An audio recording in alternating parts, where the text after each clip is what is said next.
Algumas coisas que são importantes a gente mencionar também é que uma das coisas que a termodinâmica vai querer explicar é o seguinte: se eu colocar aqui um objeto quente, por exemplo, um copo d'água que eu esquentei no micro-ondas, e esperar algum tempo, eu sei que ele vai mudar de estado, ele vai mudar de situação, perdão, vai mudar de configuração. A temperatura dele vai mudar. Se eu coloco leite frio numa xícara de café quente, eu sei que se eu esperar um certo tempo, daqui a pouco o café com leite não vai estar, digamos, nem frio nem quente, né? Vai ter alcançado uma temperatura intermediária. Se eu colocar aqui uma xícara de café quente e deixar ela em cima da mesa, também vai acontecer que, se eu esperar tempo suficiente, a temperatura da xícara de café quente vai ficar igual à temperatura do ambiente. Os tempos que essas coisas demoram para acontecer são bem diferentes. Quanto tempo você acha que você precisa esperar para que a xícara de café com leite alcance uma temperatura uniforme? É da ordem de segundos. Segundos. Ao passo que o tempo que demora uma xícara de café quente para ficar com a temperatura ambiente é da ordem de alguns minutos, felizmente, né? Porque senão a gente ia ter que tomar o café imediatamente, né? Não ia dar para a gente esperar. Isto tem a ver com o fato de que, quando eu coloco dois sistemas macroscópicos que têm temperaturas diferentes em contato um com o outro, existe uma tendência intrínseca a que energia flua do sistema que tem temperatura mais alta para aquele que tem temperatura mais baixa. O tempo que... Bom, é claro que como a energia flui daquele que tem temperatura mais alta para aquele que tem temperatura mais baixa, a energia saindo do que tem temperatura mais alta vai fazer com que a temperatura dele diminua, em geral. Por outro lado, o sistema que tem a temperatura mais baixa e recebe energia, aí tem uma tendência que a sua temperatura aumente. Então vai haver um aumento da temperatura mais baixa e uma diminuição da temperatura mais alta, até que, em algum momento, essas duas temperaturas ficam iguais, e neste momento eu digo que o equilíbrio térmico foi alcançado. O tempo que isso demora para acontecer tem um nome, nós chamamos isso tempo de relaxação. Então, esse é um conceito que eu quero exprimir. Nesse momento, o tempo de relaxação está associado ao tempo que demora para que o equilíbrio térmico seja alcançado. O tempo de relaxação, volto a dizer, é diferente em diferentes situações. Mencionei duas aqui. Eu posso tentar evitar que ocorra o equilíbrio térmico. Como é que eu faço isso? Eu tenho lá um monte de café quente. Como é que eu faço para evitar que ele entre em equilíbrio térmico com o meio ambiente? Boto dentro de uma garrafa térmica. Aí está a maneira que eu tenho para tentar evitar que o equilíbrio térmico seja alcançado. Mas todo mundo sabe que essa tentativa será em vão. Não é verdade? Você pode botar café quente dentro de uma garrafa térmica, se você esperar tempo suficiente, você não vai conseguir beber esse café mais. Não é verdade? O que quer dizer que, na verdade, quando eu tento impedir que haja trocas de energia que conduzam ao equilíbrio térmico, o que eu estou fazendo é simplesmente aumentando o tempo de relaxação. Tá certo? Esse tempo de relaxação pode ficar muito grande. Uma boa garrafa térmica tem um tempo de relaxação grande, né? Mas é simplesmente isso que eu consigo fazer. Tá certo? Então, nós estamos falando aqui sobre o tempo de relaxação, sobre a noção de equilíbrio. Na termodinâmica, nós vamos discutir alguns tipos de equilíbrio diferentes. O primeiro que vem à mente é o equilíbrio térmico. O equilíbrio térmico, você já sabe, o equilíbrio térmico entre dois sistemas macroscópicos será alcançado quando eles tiverem a mesma temperatura. Muito bem, o equilíbrio térmico envolve troca entre os dois sistemas de uma quantidade física. A quantidade física que é trocada entre os sistemas para que eles alcancem o equilíbrio térmico é a energia. Mas quando eu falei aqui do café com leite, nós podemos ver nesse sistema um outro tipo de equilíbrio possível, que é o equilíbrio que eu chamo de difusivo.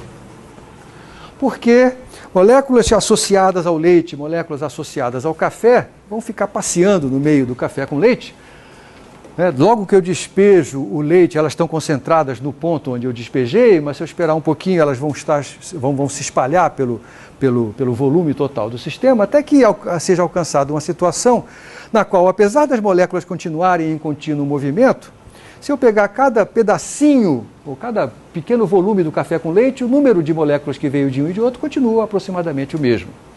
Então, nós dizemos que foi alcançado o equilíbrio difusivo. E o equilíbrio difusivo está associado à troca de quê, hein? De partículas. Muito bem, nós temos outro tipo de equilíbrio que nós vamos discutir, que é o equilíbrio mecânico. Muito bem, suponha que eu tenha, por exemplo, um recipiente, dentro do qual tem um pistão móvel. E aí, esse pistão divide o recipiente em duas partes. Eu boto em cada uma dessas partes um gás, tá certo? E aí solto, deixo o bicho andar sozinho, tá certo? Pode acontecer que um dos lados acabe por empurrar o pistão em direção ao outro. Isso pode ficar acontecendo durante um certo tempo, até que, se eu esperar outra vez tempo suficiente, o tempo de relaxação mecânico, vai acontecer que não vai mais haver mudança na posição do pistão. Nesse caso, eu me refiro ao equilíbrio mecânico. E o que é que está sendo trocado entre os dois subsistemas? Volume. Pronto. Eu falei aqui, o tempo de relaxação é o tempo que demora para o equilíbrio ser alcançado. Isso é porque hoje é a primeira aula, né? Na realidade, a definição formal do tempo de relaxação não é bem essa.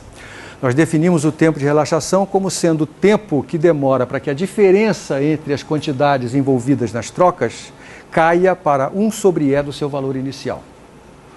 Na verdade, a diferença entre as quantidades associadas a cada subsistema, essa diferença, ela em geral vai cair exponencialmente, exponencial de menos t sobre uma constante, essa constante é específica daquele par de sistemas e daquele processo que eu estou examinando, e essa constante é chamada o tempo de relaxação.